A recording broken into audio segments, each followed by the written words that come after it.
ফেসবুকে লাইভে সবাইকে সুস্বাগত জানাই। আজ খুবই উত্তম দিন, অর্থাৎ আমরা আজকে অম্বুবাচীর দিনে আছি। সকাল 8:35 শুরু হয়েছে আর নিবৃত্তি হবে মানে শেষ হবে আমাদের 25 জুন রাত্রি 8:56 বা অন্যান্য পঞ্জিকা বা বিশুদ্ধ পঞ্জিকায় হয়তো এদিক সেদিক হতে পারে, নির্ঘণ্ট নাও বলা যেতে পারে, কারণ পঞ্জিকা মদন গুপ্তি পঞ্জিকায় একটা থাকতে পারে আর বিশুদ্ধ পঞ্জিকাতে অন্য একটা হতে পারে। তাই যাই হোক, সেটা বড় কথা নয়। আমরা অম্বুবাচী কেন পালন করি এবং অম্বুবাচী পালনের মধ্যে দিয়ে আমাদের শারীরিক এবং মানসিক কীভাবে আমরা রক্ষা করতে পারি, আজ সে সম্বন্ধে কিছু আমি আলোচনা করব। অম্বুবাচী দিনটাকে আমরা ধর্মীয়ভাবে যখন চিন্তা করি তখন মনে করি যে সতীর যে 51 পীঠের মধ্যে একটা পীঠ হচ্ছে দ্য যোনিপীঠ নামে, মানে যে যোনিস্থান, সেটা পড়েছিল কামাখ্যা। যে কামাখ্যাতে আজকে সে ভক্তদের স্থান, অর্থাৎ যে যোনিপীঠ, অর্থাৎ কামাখ্যা পীঠটা হচ্ছে তন্ত্র সাধনার সবচেয়ে বড় পীঠ বলে ধরা হয়। হ্যাঁ, দেবী এই সময় রজস্বলা হন, অর্থাৎ এই যে সময়টাই হচ্ছে মৃগশিরা নক্ষত্রের প্রায় চতুর্থ পদেই ঋতুমতী হন এবং 4 দিন পরে তার নিবৃত্তি হয়। কিন্তু এখন আমি আলোচনা করব বিজ্ঞানসম্মতভাবে তার কথা। দেখুন, অম্ব এবং বাচি দুটা ওয়ার্ড আছে। অম্ব শব্দের জল, আর বাচি মানে আমরা বাঁচার যে প্রবণতা, আমরা প্রাণ রক্ষা, সেটার দিকে আমরা থাকি। অর্থাৎ এই সময় প্রচণ্ড বৃষ্টিপাত বা থাকার জন্য ভূমি রজস্বলা হয়ে ওঠে। সেই সময় পাহাড়ের গায়ে চুয়ে চুয়ে জল বেরোতে শুরু করে, যাকে আমরা মানে মেয়েদের ঋতুমতী হওয়ার পর যা রক্তপাত ঘটে তাই বলে আমরা ধরে নিই। কিন্তু বিজ্ঞানসম্মত চিন্তা করলে তাকে আমরা ধর্মের তত্ত্বের সঙ্গে তার সংযোজনে রাখা প্রয়োজন। যখন বিজ্ঞান এবং আপনার ধর্মতত্ত্ব একে অন্যের সঙ্গে বিজড়িত হবে না, আপনার তাত্ত্বিকতা হোক আর ধর্মিক বিশ্বাস হোক, কখনো টিকে থাকবে না। তাই আমরা যখনই যে কাজ করব, বিজ্ঞানকে জড়িয়ে কাজ করব, আপনার লজিক ঠিক রাখে করতে হবে। তাই এই সময় রজস্বলা হলে আমরা সব কাজ বন্ধ করে দিই। হ্যাঁ, যখন প্রচণ্ড ঝড় বৃষ্টি আসবে তখন কাজ করা আমাদের সম্ভব হবে না।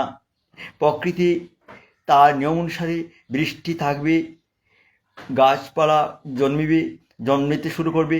তখন যদি ছোট্ট ছোট্ট চারা গাছটাকে যখন জন্মানো অবস্থায় আমরা কুড়ে ফেলি বা মেরে ফেলে দিই, সে আর পরিবর্তন লাভ করবে না। হয়তো 2-4 দিন পরে সে অনেকটা বড় হয়ে যেতে পারে, তা কিন্তু রক্ষিত হবে না। একটা কারণ হচ্ছে, দুটা কারণ হচ্ছে প্রচণ্ড বৃষ্টিপাতের সময় বা এই যে সময় আমরা যদি কাজ করতে যাই, অনেক হয়তো অঘটন ঘটতে পারে।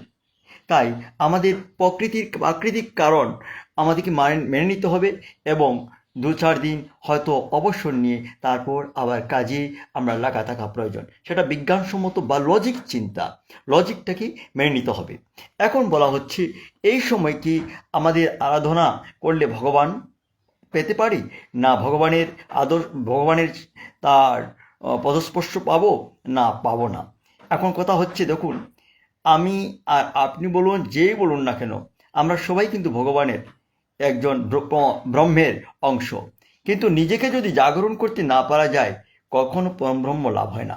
পরমব্রহ্মযোগ্য যদি লাভ না হয়, তখন ঈশ্বরকে বা ঈশ্বরের ওনার যে আদর আশীর্বাদ বা কিছুই লাভ করতে পারবো না।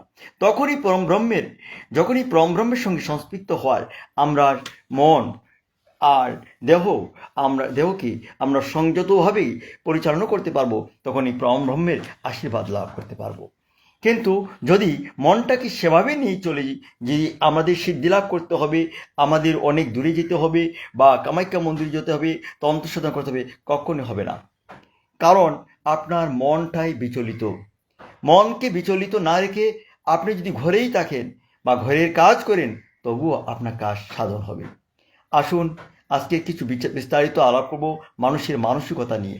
আর মানুষের মানসিকতা কেন তাকে প্রভাবিত করে, বিচলিত করে তুলে আজকে তান্ত্রিকতার মধ্যে দিয়ে আমরা সিদ্ধি লাভ করব।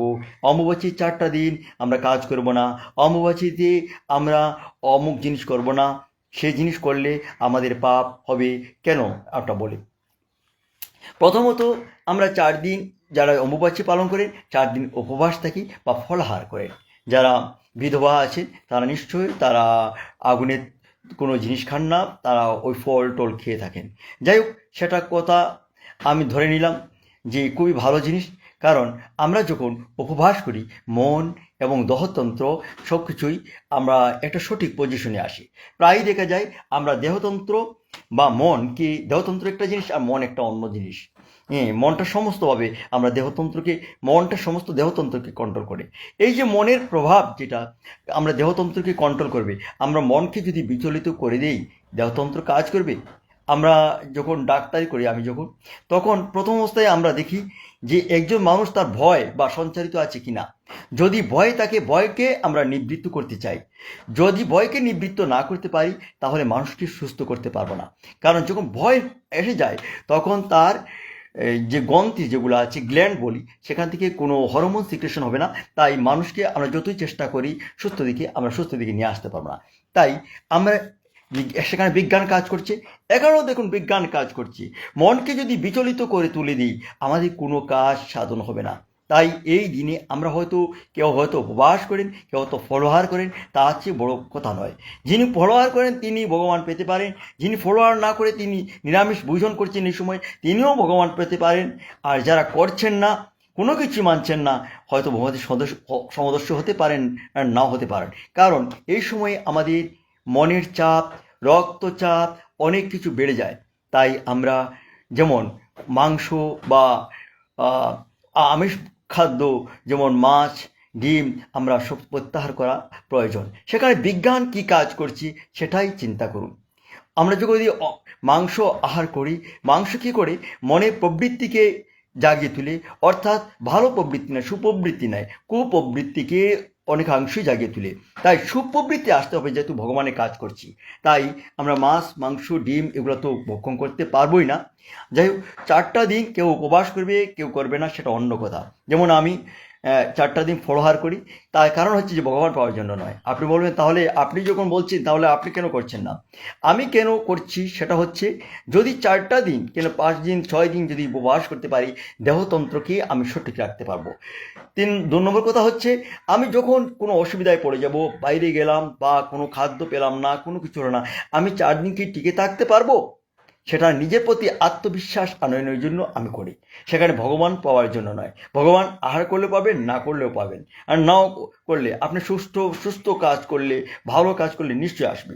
এমন কাজ করে যদি ডেইলি বসেন, প্রত্যেক দিন করে বসেন, কোথা থেকে আপনার ভগবান আসবে? ভগবান আপনার কাছে সংস্পৃক্ত হবে না। যাই হোক, এখন কিছু সংখ্যক মানুষের মধ্যে আলোচনা করব যারা ভগবান পাওয়ার জন্য বা ভগবানের তান্ত্রিকতা লাভ করার জন্য কামাখ্যা মন্দিরে গিয়ে জড়ো হয়ে যান। তাদের কথা আমি কিছু বলছি। তাদেরও আমি ধন্যবাদ জানাই যারা এসব মনোবৃত্তি আছে। কিন্তু আমাদের ভাব কয় প্রকার আছে জানেন? আমাদের ভাবটা হচ্ছে 3 প্রকার। একটা হচ্ছে পশুভাব, একটা হচ্ছে বীরভাব, একটা হচ্ছে দিব্যভাব। পশুভাবটা হচ্ছে তমগুণ। তমগুণটাই সবসময় ভাবে কি, যে আমার ঠান্ডা লাগছে, নিশ্চয়ই ভগবানের ঠান্ডা লাগছে। আমি না খাওয়ার জন্য হয়তো আমার মাথাটা ঠিক কাজ করছে না, বমি ভাব করছে, সঠিক কাজ করছে না দেহটা, নিশ্চয় আমার ঈশ্বর ভগবানকে যে পুজো করি উনি হয়তো ঠিক তদ্রূপ অনুভব করছেন। যথাসময়ে আমি ঠাকুর ভোগ দিতে পারিনি বা কোনো কিছু করতে পারিনি।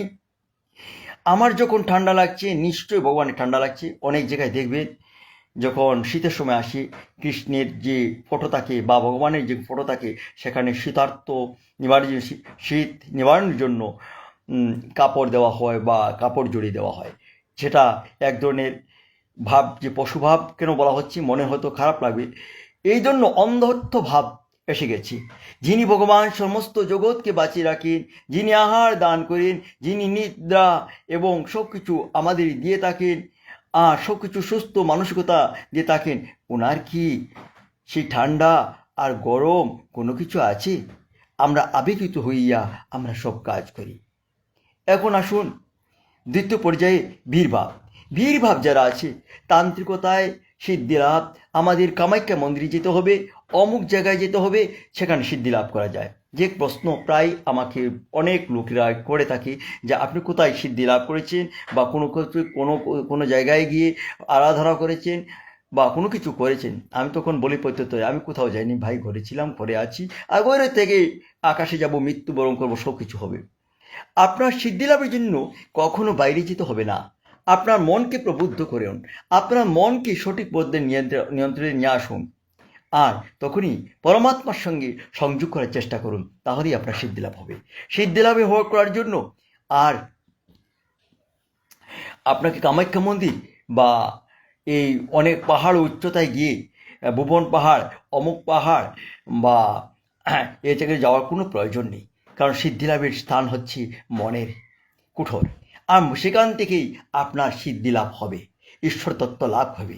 আর যার মধ্যে সে ভাব নেই, সে ভাবে যে আমার মধ্যে সেই ভাবটা যখন নেই, তখন আমাকে মনকে কীভাবে তাড়িত করি বা আমি সঞ্চিত ঈশ্বর তত্ত্ব লাভ করি, তার জন্য হয়তো আমার ভুবনে যেতে হবে, তার জন্য হয়তো আমাকে কামাখ্যা মন্দিরে যেতে হবে, তার জন্য হয়তো আমাকে ভারতবর্ষের যেখানে আমাদের শিব আরাধনা হয় সেখানে আমার যেতে হবে, অনেক উচ্চ জায়গায় যেখানে শিব হয়তো অবস্থান করছেন সেখানে আমার যেতে হবে। এই ধরনের আবেগিত ভাব থেকে যায়, তাই তারা বীর ভাব নিয়ে চলেন। তাদের মধ্যে ঐশ্বরিক ভাব বা দিব্যভাব বলে কিছু থাকে না। এখন দিব্যভাব কাকে বলে? দিব্যভাবটা হচ্ছে যে ভাবের মধ্যে দিয়ে অহরহ আপনার মানসিকতা ঈশ্বরের প্রতি নিবন্ধ রাখেন এবং সর্বত্র ভগবানকে অনুভব করেন এবং নিজের মধ্যেও সে ভগবানের অস্তিত্বকে জাগরণ করার ক্ষমতা রাখেন। তাই ওনারা কখনো বিচলিত হন না, আর কোথাও যাওয়ার জন্য চেষ্টাও করেন না। শুধু ভাবেন আমি যেখানে থাকবো সেখানে যখন ভগবান আছেন, সর্বত্র আছেন, তাকে আমি লাভ করার আমার চেষ্টা, আমার যতটুকু আছে আমি এখান থেকে করতে পারি, এখান থেকে সিদ্ধি লাভ করতে পারি। এই তিনটা ভাবের মধ্যে মানুষ বিচলিত হয়ে যায়। তাই যখনই অম্বুবাচী আসে তখন দেখা যায় অনেকে হয়তো ভাবেন এখন তো আমাদের অম্বুবাচী হয়েছে, 4টা দিন উপবাস করতে হবে, 4 দিন উপবাস না করে ভগবান লাভ হবে না। সম্পূর্ণ মিথ্যা কথা। যারা উপবাস করেন না তার কি পাবেন না ভগবান? নিশ্চয়ই পাবেন। তবে হ্যাঁ, বিজ্ঞানসম্মত চিন্তা করতে গেলে সেটা ভাবে বা লজিক রাখতে হলে এই 4টা দিন আমরা যদি ফলাহার করি খুবই ভালো, কারণ রক্তচাপ বা মানসিকতাকে সঠিকভাবে আমরা নিয়ন্ত্রণ করতে পারবো, দেহতন্ত্রকে নিয়ন্ত্রণ করতে পারবো। ঐশ্বরিক সাধনা লাভ করতে হলে দেহতন্ত্র এবং মনকে আমাদের সান্নিধ্যে আনা আমাদের প্রয়োজন, তবেই ঈশ্বর সাধনা লাভ হয়। যাই হোক, আজকে সেই দিনটাতে আমরা অনেকেই ভাবি হয়তো ভগবান লাভ হবে, আমাদের সেই পশুভাবটি নিয়ে যে ভাব বলেছিলাম বা বীরভাব নিয়ে তাকে ক্ষুণ্ণ করুন, অর্থাৎ সেই পশুভাবই বীরভাবে না থেকে দিব্যভাবে চলে আসুন। যখন দিব্যভাবে চলে আসবেন আপনার মধ্যে সেই মানসিকতা জাগে উঠবে, যে মানসিকতার মধ্যে দিয়ে আপনি ঈশ্বর দর্শন কি এমনকি প্রত্যেকটা মানুষের মঙ্গল কামনা করতে পারবেন। যখন আপনার মধ্যে দিব্যভাব আসবে তখন প্রত্যেকটা মানুষের মধ্যে সংস্পৃক্ত হয়ে, ঈশ্বরের সঙ্গে সংস্পৃক্ত হয়ে মানুষের মঙ্গল কামনা করতে পারবেন। সেটাও তো একটা বিরাট সিদ্ধি লাভ। পরমাত্মাকে জানার প্রয়োজন, পরম ব্রহ্মতে নিজের স্থান করা নেওয়া প্রয়োজন। পরম ব্রহ্মতে স্থান যখন হয়ে যায় তখন আর কোথাও দৌড়াতে হবে না। কামাখ্যা মন্দির বা বড় পাহাড়ের উপরে বা অনেক শিব মন্দিরে, তমক মন্দিরে যেতে হবে না। নিজে থেকেই উদ্বুদ্ধ না হলে ভগবানকে দর্শন করা যায় না। আত্মশুদ্ধ না হলে ভগবান লাভ করা যায় না। আত্মশুদ্ধনের জন্য চাই সে আহার নির্বাচন, শুদ্ধ আহার। শুদ্ধ যখন আহার আসবে তখনই আত্মশোধনের পথ এসে যায়। মুখটাই পরমব্রহ্ম, আর মুখটা পরমব্রহ্ম তখনই হয় যখন শুদ্ধ আহার গ্রহণ করেন। শুদ্ধ আহার হচ্ছে নিরামিষ আহার গ্রহণ, যে গ্রহণের মধ্যে দিয়ে অত্যধিকতা নেই, কোনো প্রাণী হনন নেই, কোনো কিছু নেই। একটা প্রাণী হনন করবেন, তাকে জোর জবস্তিতে তাকে মেরে ফেলবেন, তার মাংস ভক্ষণ করবেন, আপনার কি ভালো হচ্ছে? কখনো না। ওই প্রাণীর যে ভাব, প্রাণীর যে মানসিকতা আপনার মধ্যে বিচরণ করবে। তাই আমরা মাংস ভোজন সর্বত্রভাবে বর্জন করা প্রয়োজন। কিন্তু আমরা যদি সেই মাংসকে নিয়ে আমরা খেলানেলা করি, পুজোর নামে সেই মাংস দিয়ে দেবীকে অর্পণ করি, নিতান্তই পাপের সম্মুখীন হব। আমরা বুঝতে পারি না বলি অনেক কুসংস্কারে আমি থেকে যাই। হ্যাঁ, আমরা অনেক সময় দেখি এই কামাখ্যা মন্দিরও রাজা জ্ঞানেন্দ্র নেপালের রাজা ছিলেন, তিনি মহিষ বলি দিয়েছিলেন। লাভ কী হয়েছে? পরবর্তী সময়ে উনি রাজ্য হারা হয়েছেন। তাই এসব পশু বলির মধ্যে দিয়ে কখনো পরমাত্মা লাভ হয় না, বা আমরা দেবীর আশীর্বাদ লাভ করতে পারি না, কোনো কিছু হয় না। তাই সবসময় মনে রাখতে হবে, আপনার বিচরণ থাকতে হবে আপন সিদ্ধাচরণে, আপনার বিচরণ থাকতে হবে আত্মনিয়ন্ত্রণের মধ্যে। দেহতন্ত্রকে পরম ব্রহ্মে লীন করার ক্ষমতা যখন জাগরিত হবে, তখন সব কিছুই আপনি আপনার মধ্যেই সে সব কিছু জাগরিত হবে, এবং সব কিছু যখন আপনার মধ্যে জাগরিত হবে, সবার মঙ্গল কার্যেও আপনি সাধিত হতে পারবেন, অর্থাৎ মঙ্গল কার্য করতে পারবেন। যাই হোক, আজকের অম্বুবাচীতে আমরা নিতান্তই সেই ভাবেগ এবং আবেগের মধ্যে আমরা থাকি। ভাব এবং আবেগকে আমরা সংযত করে ঈশ্বর পরমাত্মক সাধনা করি, তাহলে আমরা অনেক উপরে চলে যেতে পারবো। আচ্ছা, এখন বলা হতে পারে যে পরমাত্মা সাধনার সঙ্গে আমাদের দেবীকে পায়। আমার অনেক ভক্ত বা অনেকেই প্রশ্ন করেন, আপনি কি দেবীর যে প্রার্থনা করেন বা কোনো কিছু করেন, আপনার ঘরে কি ফটো আছে বা কোনো মূর্তি আছে? দেখুন, আমি পরমাত্মার যখন সাধনা করি তখন কোনো কিছুর প্রয়োজন নেই, ফটোর প্রয়োজন নেই, ফুল জল বেলপাতা কোনো কিছু প্রয়োজন নেই। শুধু পরমাত্মা পরম ব্রহ্মকে আমরা যখন সংস্পৃক্ত হতে যাই, তখন শুধু আমাদের মনের অধিকারটা থাকতে হবে। তাই আমার ঘরে কোনো রকমের কোনো বিগ্রহ বা ফুল বেলপাতা দিয়ে পুজো হয় না, শুধু একটা প্রদীপ জ্বালিয়ে দিই। আজ একটা প্রদীপ জ্বালিয়েছি ভগবানের নামে, পরমাত্মার সঙ্গে সংস্পৃক্ত হওয়ার জন্য চেষ্টা করি, এবং সেখানেই আত্মনিবন্ধন করার চেষ্টা করি। তাতেই ভগবানের আশীর্বাদ আমরা লাভ করতে সচেষ্ট, আমাদের আমাদের এগিয়ে যাবি, আমাদের মন মানসিকতা সঠিক রাখতে পারবো। আসুন, আজকের দিনে আমরা অম্বুবাচীকে আমরা বিজ্ঞানসম্মতভাবে এবং লজিক দিয়ে চিন্তা করি এবং জীবনে আমরা প্রয়োগ করি, তাহলে সর্বসিদ্ধতা আমাদের মধ্যে আসবে। ভালো থাকুন, সুস্থ থাকুন। আজ এ পর্যন্ত।